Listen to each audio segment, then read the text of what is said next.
Hello everyone, welcome to our YouTube channel. तो कैसे हैं आप सभी? आप सभी अच्छे होंगे, मस्त होंगे, स्वस्थ होंगे, आराम से अपनी तैयारी कर रहे होंगे। जो नया सेशन स्टार्ट हुआ उसकी अभी से तैयारी करोगे तो आपको लास्ट टाइम पे कोई लोड नहीं आएगा और बहुत अच्छी तैयारी हो जाएगी आपकी। तो इसीलिए हमने आपके लिए बहुत अच्छी अच्छी क्लासेस स्टार्ट कर रखी है मैथमेटिक्स के 12th क्लास की। उसमें हमारा पहला चैप्टर चल रहा है रिलेशन एंड फंक्शन। उसमें रिलेशन कंप्लीट कर लिया, उससे रिलेटेड क्वेश्चंस भी कर लिए, रिमेनिंग क्वेश्चन है वो भी करेंगे। उसके अलावा फंक्शन में हमने फंक्शन पढ़ लिया 1 1 ऑन 2, इंजेक्टिव, बाइजेक्टिव, सर्जेक्टिव, ये सारी चीजें कर ली।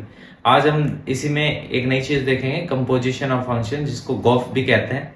उसके बारे में समझते हैं, उससे रिलेटेड क्वेश्चन भी करेंगे। उसके अलावा इन्वर्टिबल, इनवर्स ऑफ फंक्शन, ये भी देखेंगे। तो देखिए क्या है, कोई फंक्शन गॉफ फंक्शन कब होगा। देखो लेट एफ जो है एक फंक्शन है ए टू बी, ए से बी तक कोई फंक्शन लगाया एफ, एंड जी कोई फंक्शन है कहां से, बी टू सी। ये देखो ये ए है, ये बी है। ए से बी जो फंक्शन लगाया वो एफ है, और जी जो लगाया वो बी टू सी है, ये सी है। क्लियर हो गई ये चीज? ऐसी तो लिखते हैं अपन। यहाँ ये क्या होती है, डोमेन, ये कोडोमेन, ये डोमेन, ये कोडोमेन। ठीक है, ये मतलब एफ फंक्शन के लिए ये डोमेन हो गई, ये कोडोमेन, जी के लिए ये डोमेन हो गई, ये कोडोमेन। ठीक है, two function then composition of F and जी।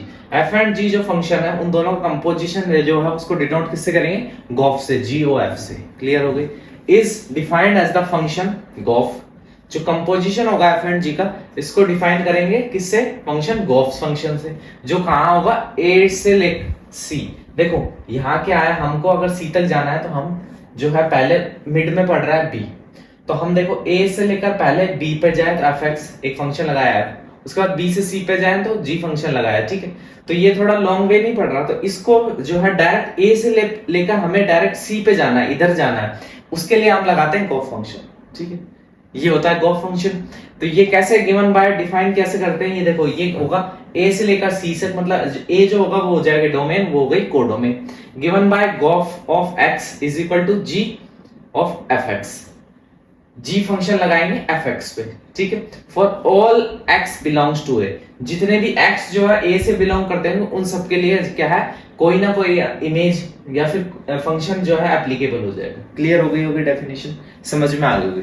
और समझ में कब आएगी, जब अपन इससे रिलेटेड क्वेश्चन करेंगे। तो देखिए क्वेश्चन देखते हैं। क्वेश्चन क्या है, पहला क्वेश्चन है, देखो क्वेश्चन है पहला, लेट एफ, लेट एफ, अब दे रखा है, इसमें एलिमेंट है 2 3 4 एंड 5। क्लियर?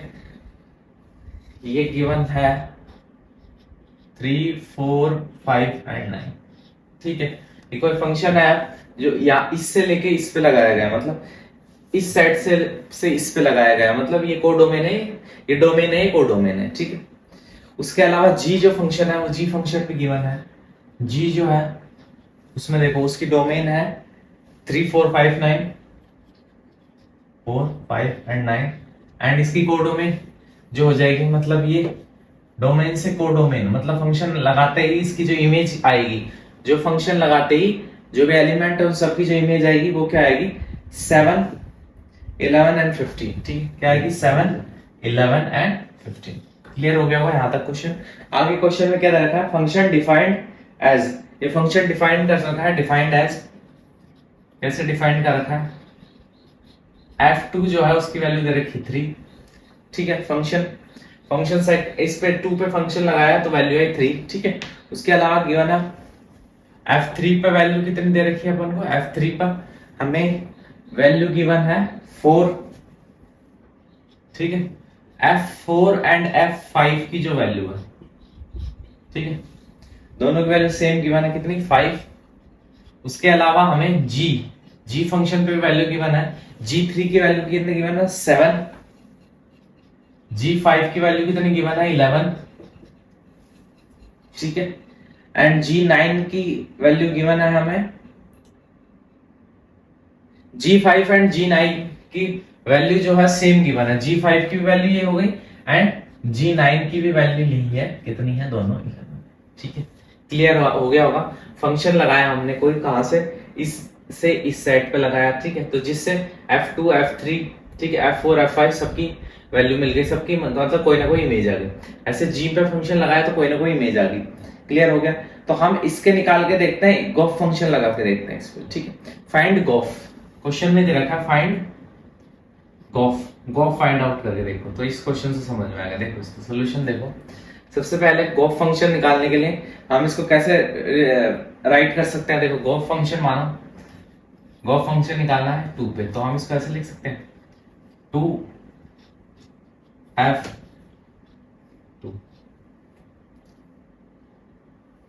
ठीक है, गॉफ फंक्शन ऐसे लिखते हैं ना, g ऑफ fx फंक्शन का पे एक और फंक्शन लगाना है, तो पहले f2 की वैल्यू रखते हैं यहाँ पे।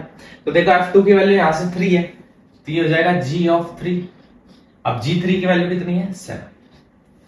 क्लियर हुआ? ठीक है, यहां से देखो g3 है, g3 जैसे इस ये वाले फंक्शन की वैल्यू क्या है? 7। ये 7 समझ में आ गया होगा यहाँ तक। ऐसे ही गॉफ 3 की वैल्यू, तो देखो जी f3 की वैल्यू, f3 की वैल्यू कितनी गिवन है? 4। जी 4 की वैल्यू जी, देखो यहां से अब आप देखो g4 की वैल्यू हमें क्या गिवन है? g3, सॉरी ये क्वेश्चन में ना g3 यहाँ और g4, यहाँ पे एक मिसप्रिंट हो गया, g3 और g4 दोनों की वैल्यू कितनी है? 7 है। क्लियर? इसलिए वैल्यू 7 है। समझ में आ गया होगा?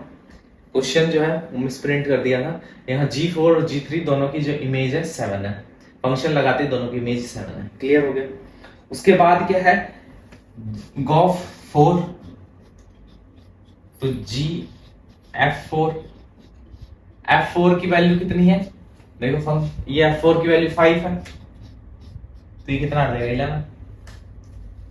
ठीक है, समझ में आ गया? उसके बाद लास्ट गॉफ 5, हमने कहा था ना कि ऑल एलिमेंट ऑफ ए, तो ए के जितने भी एलिमेंट है उन सब पे गॉफ लगा रहे हैं। तो देखो जी f5, तो f5 की वैल्यू कितनी है? यहां से 5, और g5 की वैल्यू कितनी दे रखी है? क्लियर हो गया होगा क्वेश्चन? सारे क्वेश्चन समझ में आ गए होंगे। जितने भी एलिमेंट थे इन सब पे गॉफ लगा के देखो।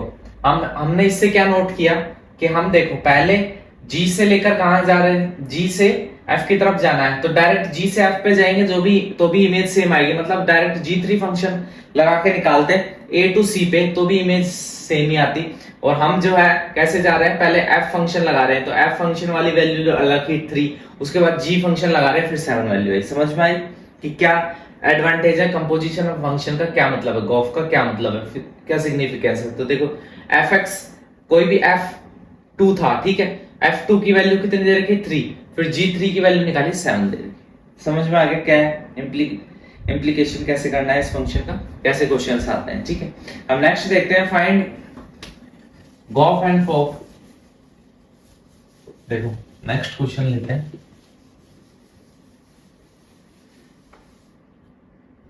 नेक्स्ट क्वेश्चन है find gof and fof if f जो फंक्शन है वो r टू r, मतलब real number to real number, domain भी रियल नंबर है, कोडोमेन भी रियल नंबर है, और g जो है उस फंक्शन की भी जो डोमेन और कोडोमेन है दोनों रियल नंबर है। ठीक है, r गिवन बाय, वो फंक्शन फंक्शन को कैसे लिखा जाता है? r given by fx is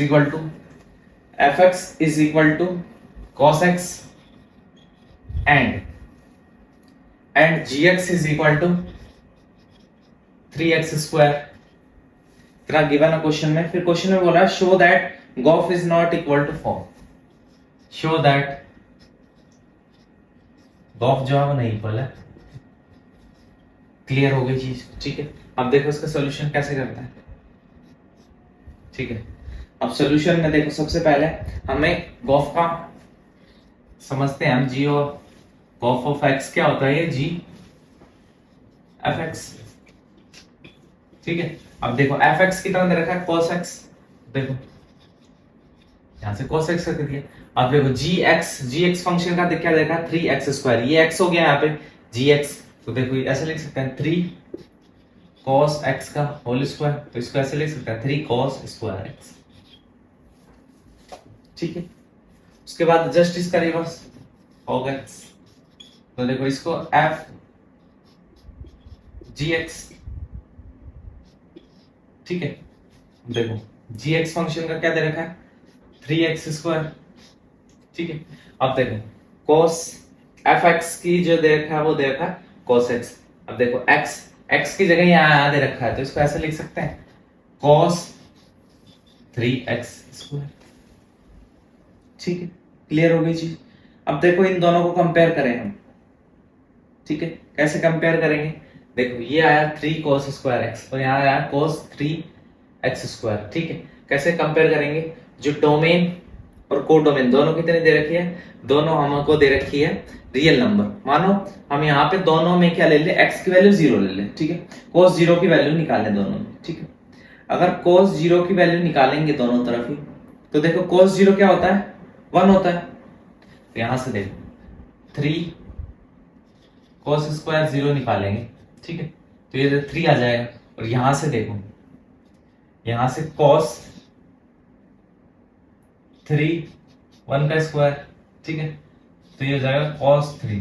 अब ये cos 3 की वैल्यू निकालिए, cos 0 रख देंगे, सॉरी यहां से देखो एक चीज समझो, यहां से cos 3 0 का स्क्वायर ऐसे ही करेंगे, तो हो जाएगा cos 3 इंटू 0 0, cos 0 की वैल्यू, ठीक है। तो यहां से देखो इसकी वैल्यू 3 है, इसकी वैल्यू 1 आ गई। समझ में आया क्वेश्चन, समझ में आया।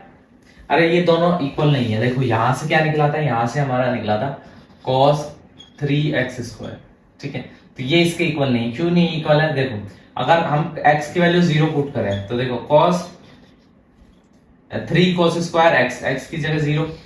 अब देखो cos 0 की वैल्यू कितनी होती है 1 होती है, तो 3 cos स्क्वायर 0 इसकी वैल्यू हो जाएगी 1, ये 3 आंसर, ठीक है। अब देखो ये वाली जो चीज है, देखो इसको ऐसे cos 3 इंटू एक्स स्क्वायर, ये हो जाएगा 0 का स्क्वायर, तो देखो cos 0 का स्क्वायर 0, 3 इंटू 0 0, cos 0 की वैल्यू 1, तो देखो ये वैल्यू 1 आ रही है, ये वैल्यू 3 आ रही है, दोनों इक्वल है नहीं इक्वल। क्लियर हो गए। इसलिए जो गॉस फंक्शन है वो फॉक फंक्शन की इक्वल नहीं है, ये भी हमने दोनों चेक करके देख लिया। क्लियर हो गई होगी चीज। देखिए अब इन्वर्टेबल फंक्शन देखते हैं। अब इन्वर्टेबल फंक्शन क्या होता है, a function x to y, ठीक है, डोमेन है x, कोडोमेन है y, is defined to be invertible if there exist a function g y to x।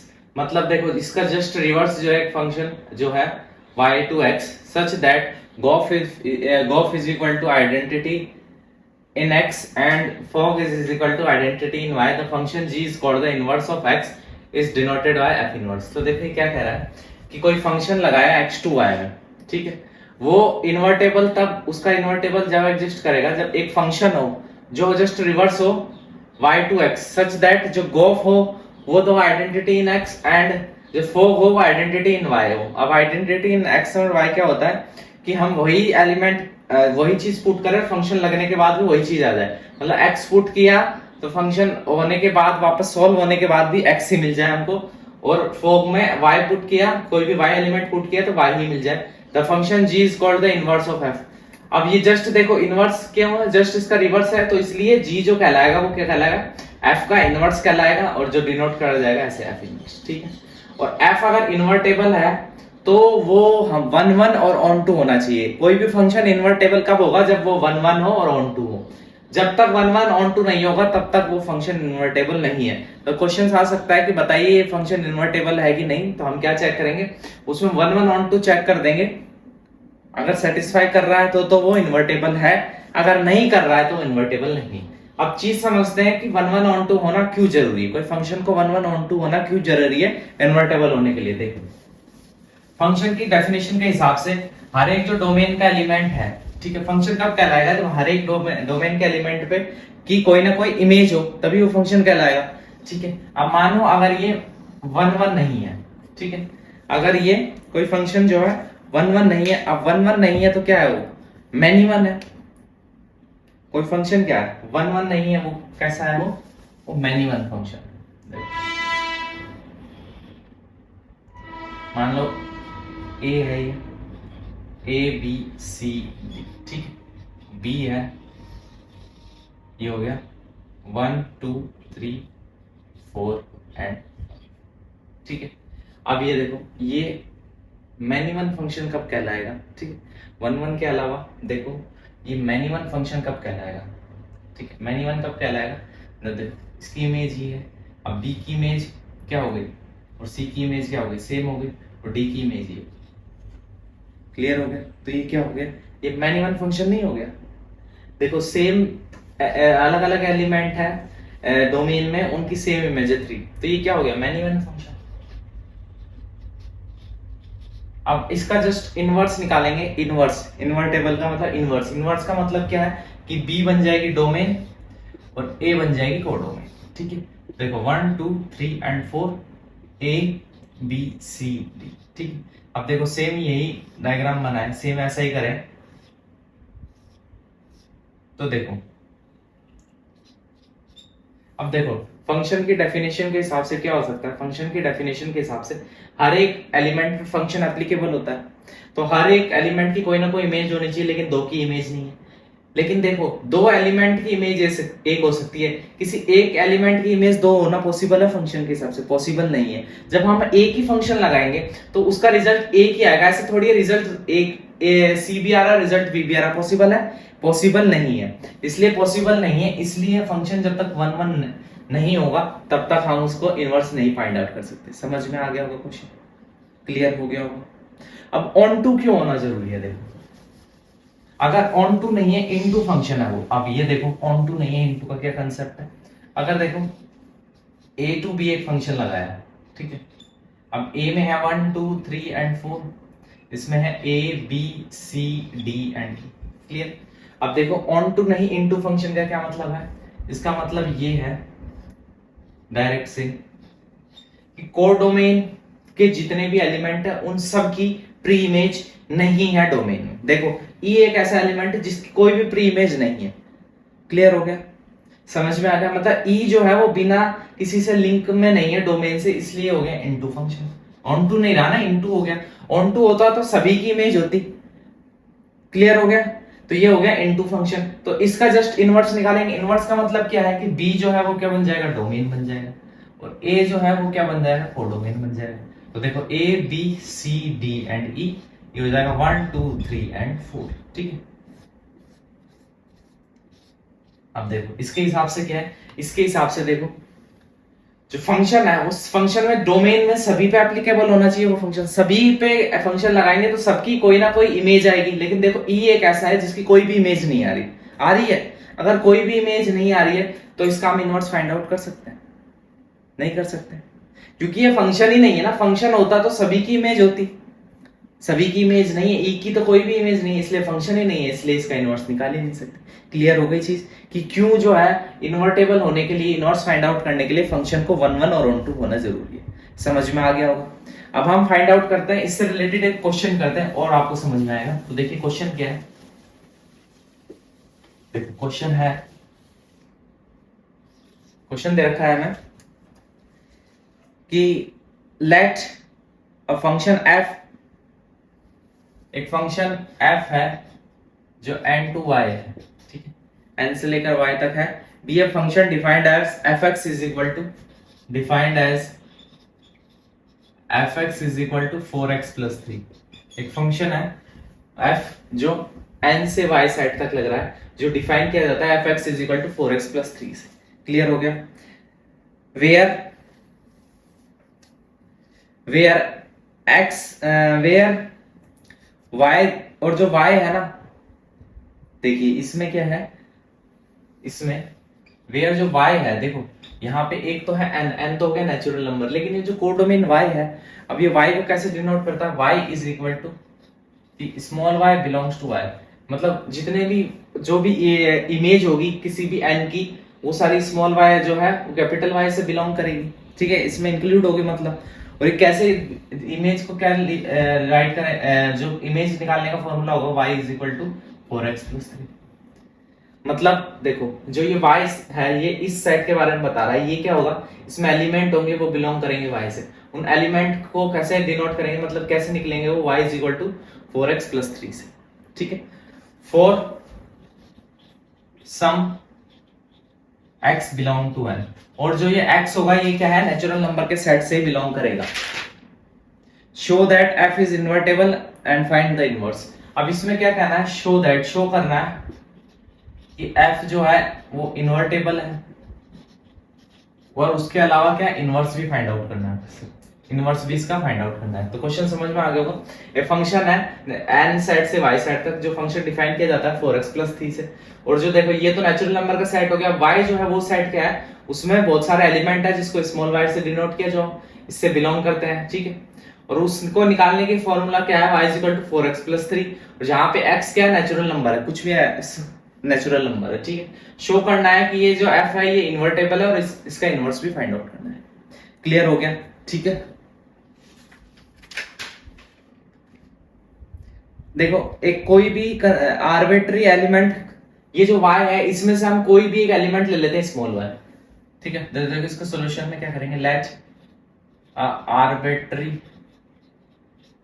Element y from, ठीक है, कोडोमेन में से कोई भी एक एलिमेंट ले लिया y। क्लियर हुआ। तो बाय द डेफिनेशन, ये वाली डेफिनेशन से देखा से लिख सकते हैं, बाय द डेफिनेशन, कोडोमेन की जो डेफिनेशन दे रखी है हमें, उस डेफिनेशन से हम ऐसा लिख सकते हैं कि y is equal to 4x plus 3, लिख ही सकते हैं ना, क्योंकि हमें ये गिवन है, तो ये चीज हमने लिख ली। और यहां पर क्या है, for some values of x belongs to n, n क्या है यहाँ पे, डोमेन, नेचुरल नंबर ही तो क्या है, डोमेन है, ठीक है। अब देखो शो दैट, शो क्या करना है हमें, शो करना है हमें, तो यहां से हम ऐसा कर सकते हैं कि दिस शो, ये क्या करता है, देखो हम क्या करते हैं फिर कि यहाँ पे y in terms of x है, तो x in terms of y लिखने की को, दिस शोज, ये क्या शो कर रहा है, यहाँ पे देखो y in terms of x है, अब x in terms of y को लिखें तो क्या हो जाएगा, x is equal to 4y minus 3 upon x is equal to y minus 3 upon 4, ऐसे लिख सकते हैं। देखो ये y in terms of x था, x in terms of y लिख दिया, ठीक है। ये क्या, ये डिफाइन कर रहा है g को कहां से, g क्या हो जाएगा, g y2 1 हो जाएगा। देखो f जो था हमने इन्वर्टेबल है, इनवर्स फाइंड आउट कर सकते हैं, तो देखो यहाँ पे हमें f दे रखा था and natural number two y set कोई फंक्शन, ठीक है, ये रहा। हमने क्या किया, दिस शो क्या करता है कि x ये x in terms of y निकाल दिया हमने यहाँ से, तो ये जो डिफाइन किया जाएगा, ये डिफाइन किया जाएगा y से लेकर n तक। क्लियर हो गई चीज, बाय gy, ठीक है। कोई फंक्शन g लगाया हमने y पे, तो y पे जब भी कोई फंक्शन g लगाया तो वैल्यू क्या मिल रही है, y माइनस 3 अपॉन 4, ये वैल्यू मिलेगी, ठीक है। क्लियर हो गई यहां तक चीज। अब देखो जो गॉस फंक्शन है ना, गॉस फंक्शन को क्या लिख सकते हैं हम कि g ऑफ fx, ऐसे लिख सकते हैं। ये देखो गॉफ x को क्या लिखते हैं, g, और fx फंक्शन, ये fx लिख दिया, ठीक है, समझ में आ गई। अब देखो इसको रब कर रहा हूं, अब g fx फंक्शन क्या दे रखा है हमें, देखो fx दे रखा है 4x प्लस 3, यही दे रखा है 4x प्लस 3। क्लियर हो गई। तो इसको देखो, इस पे 4x प्लस 3 पे g फंक्शन लगाएंगे, g फंक्शन क्या है अपना, ये रहा। अब इसकी जगह ये पुट करेंगे, यहाँ पे पुट करेंगे वैल्यू, तो देखो 4x प्लस 3 माइनस 3 अपॉन 4, ठीक है। क्या किया हमने g ऑफ fx निकालने की, गॉफ निकाला हमने, तो देखो fx की वैल्यू ये पुट करी, अब g y की वैल्यू हमने निकाल ली, ये रही, तो ये y हो गया यहाँ पे। अब इसमें ये वैल्यू पुट कर दी बस y की जगह, तो देखो यहाँ से क्या आ जाएगा, इस 3 से ये 3 कैंसिल तो हो जाएगा, 4x अपॉन 4, तो ये क्या आ जाएगा, x आ जाएगा, 4 से 4 कैंसिल होकर x आ जाएगा, ठीक है। ऐसे ही अब हम फॉग निकालेंगे, गॉफ निकाला, अब देखो f फॉग फंक्शन, तो ये कैसे निकलेगा, f ऑफ gx, ठीक है, क्लियर। लेकिन यहाँ जो gx में नहीं, हम किस में निकाल रहे हैं, y में निकाल रहे हैं, क्योंकि हमने क्या निकाला है, gy लिया था उसमें। क्लियर हो गई ये चीज, वहां पे gy किया था ना, इसलिए ये y ले लिया। अब देखो इसको एफ वाई माइनस 3/4, जी वाई की वैल्यू निकली थी ना वाई माइनस 3/4। क्लियर। अब ये जो चीज है फंक्शन में पुट करेंगे, एक्स की जगह ये वाले पुट करेंगे तो देखो 4y माइनस 3/4 प्लस 3, देखो 4 से 4 कैंसिल तो हो जाएगा y माइनस 3 प्लस 3, 3 से 3 cancel is equal to y। तो देखो हमने फंक्शन लगाया तो देखो हमें x लगाया तो देखो x ही मिल रहा है, y लगाया तो y ही मिल रहा है। तो इसका मतलब क्या है, ये आइडेंटिटी है, identity in x, identity in y। ठीक है, इसका मतलब क्या है, दिस शोज, ये क्या शो करता है कि जो गॉस फंक्शन है, जो गॉस फंक्शन है, ठीक है, वो क्या है, आइडेंटिटी। वो कोई भी एलिमेंट लिया हमने, किसका, कोई भी एलिमेंट लिया हमने डोमेन का, तो हमें क्या मिल रहा है, वही एलिमेंट वापस मिल रहा है। तो identity in an, identity in an हो गया ना, नेचुरल नंबर ले रहे हैं वापस, नेचुरल नंबर मिल गया हमें। और अगर हम फॉग ले रहे हैं तो फॉग में कोई भी हम वाई एलिमेंट ले रहे हैं, ठीक है, तो हमें क्या मिल रहा है, कोई भी एलिमेंट मिल रहा है वाई का, तो आई वाई हो गया, आइडेंटिटी इन वाई हो गया। ठीक है, तो ये क्या इंप्लाइज कर रहा है, विच इंप्लाइज, ये डेफिनेशन ये हो गई ना कि फॉग आई एन, ये gof I N fog I Y, which implies f is invertible. ये क्या इंप्लाइज कर रहा है कि जो एफ फंक्शन है वो कैसा है, इन्वर्टेबल है। और जी जो है, जी इज इनवर्स ऑफ एफ, जो जी फंक्शन है वो क्या है, इनवर्स है एफ का। ठीक है, तो देखो आज की क्लास जो है वो आपको समझ आई होगी, पढ़ के आपको मजा आया होगा। हमने आज देखा composition of function, Gauss function निकालना, ठीक है, उसके अलावा फॉग फंक्शन निकालना सीखा हमने, उसके अलावा इन्वर्टेबल और इन्वर्टेबल क्या होता है, कैसे हम किसी फंक्शन जो है उसका इन्वर्स फाइंड आउट कर सकते हैं, इन्वर्टेबल है कि नहीं है फंक्शन चेक कर सकते हैं। यही चीजें समझी हमने।